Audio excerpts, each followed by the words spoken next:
Hi, I'm standing in a quaint little cemetery, a family cemetery with 10 graves. It's reminiscent of cemeteries all across rural America, but the interesting thing is this cemetery is actually a 3-minute walk from my house and is less than 2 miles from where you're sitting right now. Every day, hundreds of people drive by, ride their bikes by, jog by, push their babies in strollers by, and walk their dogs by this cemetery without ever acknowledging its existence or even knowing that it's here.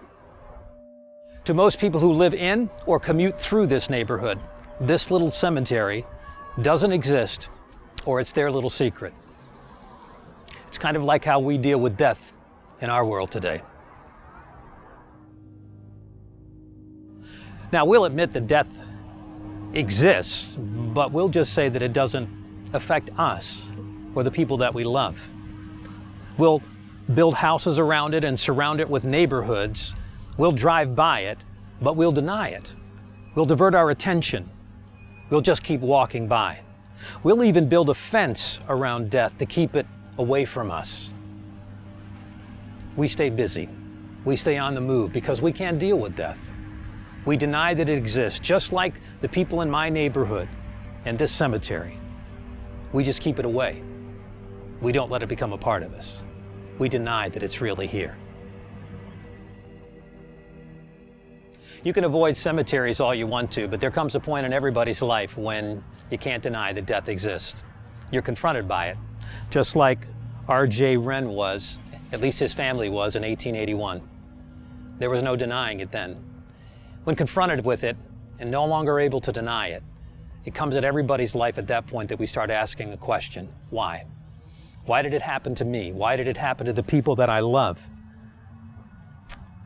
How does it make sense? And why does it have to exist at all? That's the age-old question, one that people have been asking since the beginning of time itself. Long ago, God answered that question, and He let us know why there was death. Paul writes about it in the book of Ephesians in chapter 2, and here's what he says. As for you, you were dead in your transgressions and sins, in which you used to live when you followed the ways of this world and the ruler of the kingdom of the air, the Spirit who is now at work in those who are disobedient. All of us also lived among them at one time, gratifying the cravings of our sinful nature and following its desires and thoughts. Like the rest, we were by nature objects of wrath. What Paul says in that passage is that sin brings about death in our world. You remember those times in your life that you decided to break God's rules? Hey, those really matter. Those willful choices of disobedience is what brings death into our world and into our lives.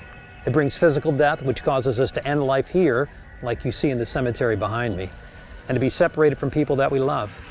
But it also brings spiritual death, which causes us to be separated from God for all eternity. Death is scary business. It's not surprising that we try to deny it. It hurts. It brings pain into our lives.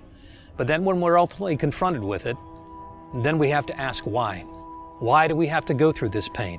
Why do we have to go through this struggle? And then as we're going through it, we try to do our best to move to the next point. And that's just simply to forget about it. I'm guessing if you're like me, you've been to a number of funerals.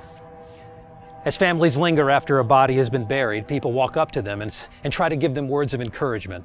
They say things like, "Time will heal. You'll get past this." If people stay in grief for too long, then friends come and share with them and say things like, "It's time to move on. You need to forget about this and move on with your life." And that's what most of us do when it comes to death. I've lived in this neighborhood for a long time, and I'll tell you, I've never seen anyone come inside this fence to remember these people who were family members of the deceased here. I've never seen flowers laid on these graves by people who were related to the folks that died here many, many years ago. Now we forget death.